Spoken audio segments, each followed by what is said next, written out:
Jalen Hurts beats Patrick Mahomes again. Indiana Jones and the Colts go to 2-0. Joe Burrow not needed for the Bengals. Derrick Henry not needed for the Ravens to both get victories. And Baker Mayfield with another marquee fourth quarter game-winning drive at the end of the game. A great set of storylines coming out of week 2. This is Twin Football. Thank you very much for joining us. Today's episode is week 3 picks and predictions. Let's go ahead and dive into it. We do all of our picks here on Twin Football through ESPN. So go ahead, make your account, pick along with us. We currently sit at 20-12 after 2 weeks, but we are going to be rising up these rankings with 16 winners this week. And we kick off with a nice and easy one as the Buffalo Bills will take care of business against the Miami Dolphins here on Thursday night. The Dolphins letting up 32 points. If you go back to the last game of last year against the Jets, 33 points against the Colts and 33 points against a Patriots team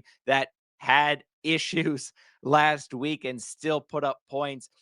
At the end of the first quarter there against the Patriots, the Dolphins had led up 12 consecutive drives of points. They just cannot get off of the field. The offense did get going a little bit. Jalen Waddle touchdown, Tyreek Hill getting into the fold. Even Achane in the pass and run game started to get things going. But if this defense can't get off the field, then Josh Allen is going to put up points. He rarely gets under 25 points. Only 3 or 4 times all of last year did the Buffalo Bills fail to get over 25 points. Dolphins religiously let up over 30 points. I think Buffalo gets over 40 easily at home in this one. James Cook, a couple touchdowns. The Bills cruise to 3-0 on the season. The last team that play on Thursday Night Football was Green Bay, getting a nice win over the Washington Commanders. They now got 10 days rest before they travel to take on the Browns in Cleveland. It's been 20 years since the Browns last beat the Green Bay Packers. And in that game, they had a former Super Bowl champion Raven quarterback in Trent Dilfer.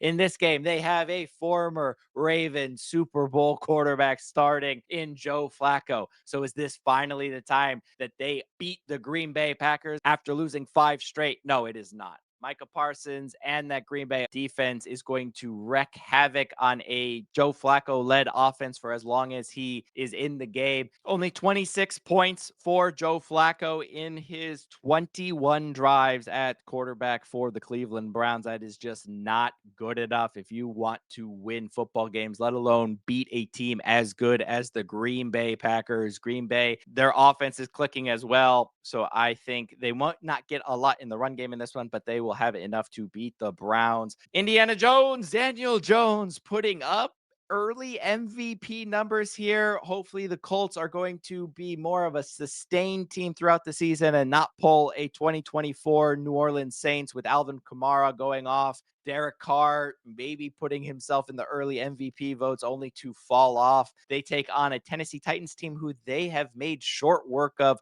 over the last couple of years. 4 consecutive wins for the Indianapolis Colts. Jonathan Taylor last time out against Tennessee, over 200 yards on the ground. A Tennessee team with Cam Ward, who's been sacked 11 times, has started to move the football a little bit. They are 0-2.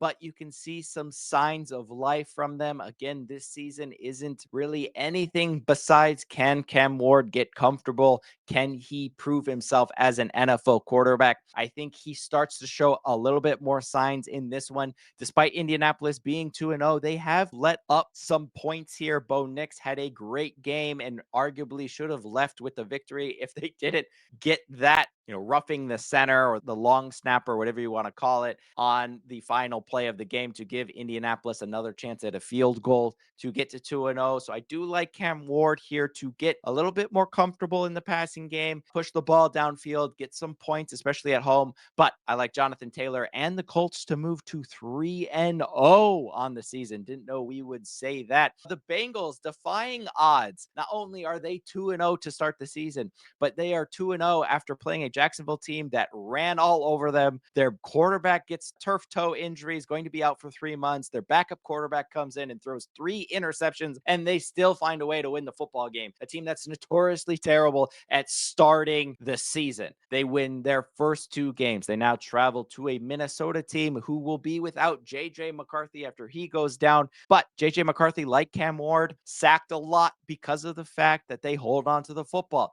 They are not getting the ball out of their hands quick enough. They're not reading coverages quick enough. Cam Ward able to scramble a little bit, which is leading even more to him holding on to the football. JJ McCarthy was getting rid of it a little bit. Carson Wentz will come in for JJ McCarthy, the veteran. 6 teams he has now started a football game for in his career after being the mainstay in Philadelphia that went on to win a Super Bowl. He hasn't really solidified his position in any one of these teams last year at Kansas City. Actually, the last time we saw him starting was for Kansas City in week 18 when Kansas City sat all of their starters and got pummeled by the Denver Broncos. I think this Bengals defense will be a little bit of an easier task. The weapons that he will have with Justin Jefferson, even though Aaron Jones will miss this game and Jordan Mason will be there, will be better than what he had as backups for Kansas City last year. What Kevin O'Connell was able to do with quarterbacks is magical. So give me Minnesota to get the win. So we will see what happens. I think maybe a little bit better luck here for Minnesota. More importantly, on the offensive side of the football with Carson Wentz leading the charge in a Kevin O'Connell system. Give me the Vikings to win at home. Pittsburgh losing at home last week, kind of surprising to Seattle, not because losing to Seattle, but in the way of which they lost. Very Pittsburgh Steeler. They had defensive laps. Patrick Queen, after the game, comes out and is describing all of the blown assignments that they had, not giving as many details on if it was a scheming issue or a personnel issue and just not executing. That makes me believe that it's a little bit more of a shot at the players. And so I think they will definitely clean that up. And then more importantly, you have Caleb Johnson with the boneheaded kickoff return, letting it go, bounce in the return zone, and then go into the end zone to be recovered by Seattle for a touchdown. And that's how you end up really losing that football game. They welcome a Patriots team that missed 2 extra points, gave up a punt return for a touchdown, and still managed to win the football game against the Miami Dolphins. I just don't think you're going to be able to get away with those types of mistakes against a Pittsburgh Steelers team that is going to be looking to clean things up after Seattle. Give me Pittsburgh to go into Foxborough and win with that defense. The Rams travel across the country, always a tough thing to travel across time zones and travel that far to take on a Philadelphia Eagles team that just finds a way to win games. The last time these 2 teams met was in November of last year, where Saquon Barkley set the Philadelphia Eagles rushing record for a single game, 255 yards on the ground for Saquon Barkley. The Rams defense averaged 130 yards on the ground against last year. They're doing a little bit better in this young season, only 111 yards per game on the ground, but I still like Philadelphia to find a way to win this football game. The Rams will have success pushing the ball down the field, but I think time of possession will be key in this one. The Eagles will eat up the clock against the Rams and finish them off late and get the win at home. The Jets travel to Tampa Bay, who just also keep finding ways to win football games. Baker Mayfield with another game-winning drive to end a football game as time basically expired against the Houston Texans. Vita Vea up front there is going to halt this Jets run game, who had issues after Justin Fields suffered a concussion in last week's game. Jets offense just not able to get anything going, and their defense is not what we expected ever since the firing of Robert Saleh in the middle of last year. This Jets defense consistently lets up 20, 25,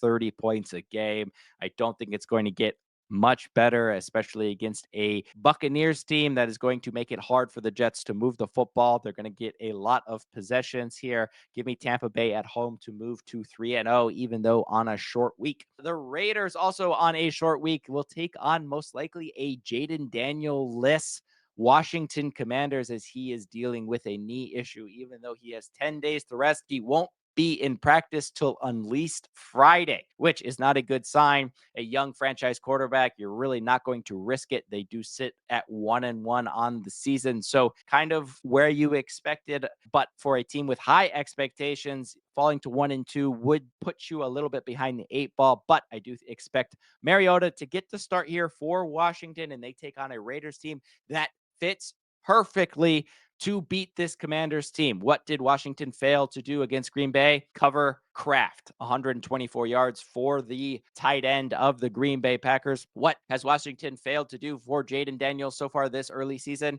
Protect him. 7 sacks so far against Jaden Daniels in just under 2 games. Max Crosby going against a rookie on the offensive line. He is going to be waiting for that matchup to wreck the game. I think Geno Smith will have a fantastic game as well in this one. Over the first 2 games of the season, over 70% completion away from home, 55% completion at home. 1 touchdown, 1 pick on the road, 0 touchdowns, 3 picks at home. And you're like, oh, well, Adam, obviously that's the case. They played the Patriots away in week 1. That was going to be a good performance for Geno Smith. And they played a vaunted Chargers defense at home. So obviously those splits are going to be skewed because of the quality of the matchup. Well, go back to last year when he was a member of the Seattle Seahawks and went 7-3 on the road with over 72% completion percentage away from home and under 70% at home in Seattle, one of the best home crowds in all of the NFL. Not only that, he went 10 touchdowns, 2 picks on the road, where he threw over 7 picks at home in Seattle. I think Geno Smith forces the ball when he's at home. He forced the ball into coverage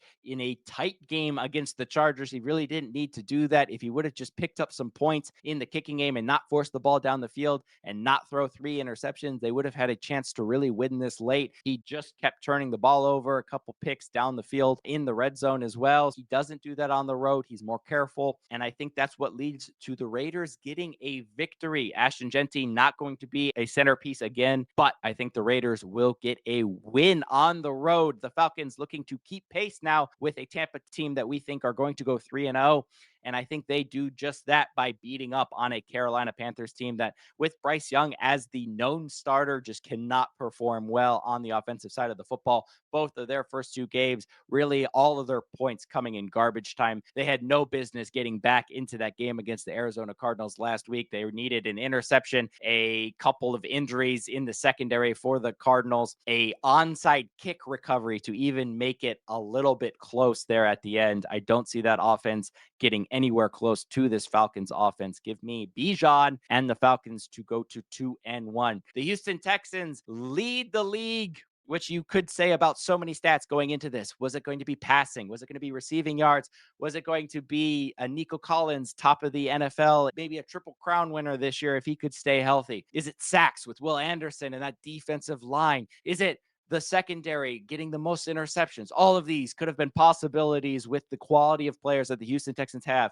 leading the league in something, but none of that is true. What the Houston Texans lead the league in is the least amount of points scored, the worst offense. They cannot score points. It doesn't make any sense, except when you look at how poor that offensive line has been playing. They don't give CJ Stroud enough time to get the ball down the field. They don't allow for Nick Chubb to really get anything going. The only running touchdown of the year that the Houston Texans have of any significance was a 21-yard run last week against Tampa Bay, when you could argue Todd Bowles actually let them score because they would have needed a 2-point conversion to even go up 7. So that guaranteed Tampa a chance at a game-winning drive and either a kick to win it or a 2-point conversion to win it at the end. And that's exactly what Tampa Bay got. And so the Texans just can't get anything going from the run game or from the offensive line. And that has been a huge issue. On the flip side, the Jacksonville Jaguars sit at 1-1 because they can't seem to win football games despite getting turnovers. Last week against the Cincinnati Bengals, they forced backup quarterback Jake Browning into 3 picks and still lost the football game. I don't know how it happens. If you go back last year, the Texans, kind of a slow start at 1-2 before they played Jacksonville, and a coming together moment for the Texans. I think they will do the same here. Travis Etienne for the Jacksonville Jaguars will get his yardage like he has been, but Jacksonville will just allow the Texans to hang around, and I think the Texans end up getting the win on the road. Denver looking to get a win on the road to keep up with AFC West leading Los Angeles Chargers. It's going to be basically a Denver home game for that, as we always see in LA. The fans don't really show up. It is the home opener, though, for the Chargers after two road games, one in Sao Paulo, Brazil, and one in Las Vegas. But I do like the Chargers and Lad McConkey to get the win. Bo Nix, a good 3-touchdown performance against Colts last week, but I just don't think that defense is where it needs to be yet. This is going to be one of the games of week 3. I'm expecting points, points, points, and plays everywhere, defensive and offensive side of the football. But give me the Chargers there to win at home. The Saints travel to Seattle. I don't know really what to expect from the Saints. They're kind of on our do not pick list until they prove they can win football games. Both of their two games, they were in them for most of the game, but you just never got the sense that they have that extra little oomph to get over the line. Sam Darnold going into Pittsburgh,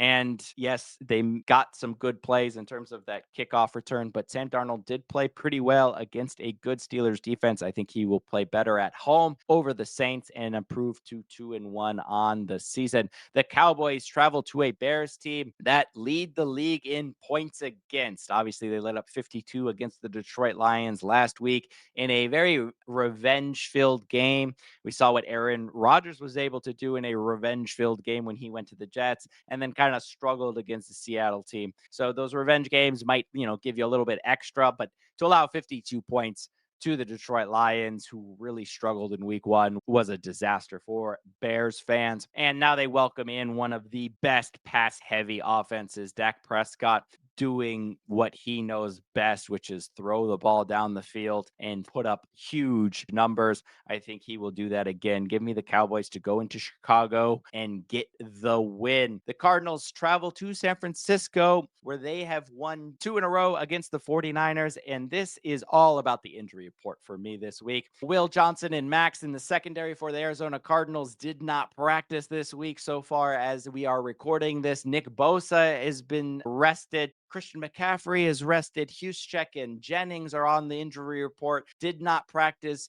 and those are more health concerns with concussion and ankle injuries, respectively. And then you have Trent Williams didn't practice for rest. Huge injury report game for me that's really going to decide this one. Brock Purdy is back in practice, most likely going towards starting. Christian McCaffrey, I think, will be fine as he's just rested because of his previous injury history. So I think they will have enough. I do worry about that secondary for the Arizona Cardinals. I do worry about that fourth quarter performance against Carolina when those players were getting injured and they weren't able to guard the deep ball with that Kyle Shanahan offense. Hopefully, Juwan Jennings is healthy for this one, and Christian McCaffrey getting it in the pass game with Brock Purdy returning. I like San Francisco and Fred Warner to get the win at home and avenge 2 losses from last year against the Arizona Cardinals. Surprisingly, they get a win. A more surprising game of defeateds here as the Chiefs sit at 0-2 and the Giants sit at 0-2. Now, the Chiefs obviously played 2 very good teams in the Chargers in Brazil and the Philadelphia Eagles last week. A drop pass by Travis Kelce, who's had a terrible start to the season. He injured Worthy in game week 1 by running the wrong route. He dropped the pass that he scored, and I quote, 1,000,000 times from his New Heights podcast to allow an interception that the Eagles were then able to take down the field and run out the clock. They take on a Giants team who Russell Wilson is doing the same thing he did in Denver, the same thing he did as a Steeler, which is look for the best wide receiver I have and chuck it as high as possible. Give him time to get under it and have him beat 1 or 2 players. And if not, I'll throw an interception. He can throw for over 300, 400 yards, all he wants. That's not going to be enough. And that's not a recipe for success against a Andy Reid Chiefs team who are needing a victory here to get any hope in a division where the Chargers are storming ahead. Give me the Chiefs comfortably to win in MetLife. The Detroit Lions will take on the Baltimore Ravens in what would have been probably the game of the week when you looked at the slate at the start of the season. but Detroit, a great week 2 performance, but not a great necessarily week 1 performance. The Ravens picking up that terrible loss against Buffalo where they just blew it in week 1. And then in week 2, a great win over the Browns, but Derrick Henry couldn't really get much going. So it's just whose offense will click in this one. I think the Ravens have more ways to beat you with the emergence of DeAndre Hopkins. And we know Derrick Henry isn't going to have 2 bad games in a row, despite playing 2 great defensive lines in Cleveland last week and now Detroit. But give me Baltimore at home to get the win on Monday night. Lamar Jackson improving to 2-1. And there you have it, 16 picks and 16 correct picks here from us at Twin Football. Thank you very much for joining us. It is a great time of year. The Premier League is back and flowing after the international break. Champions League this week as well. Bayern Munich 3-1 winners over Chelsea. We love to give you picks and predictions here on Twin Football, so please come back and join us for a week of the Premier League season here and enjoy the football.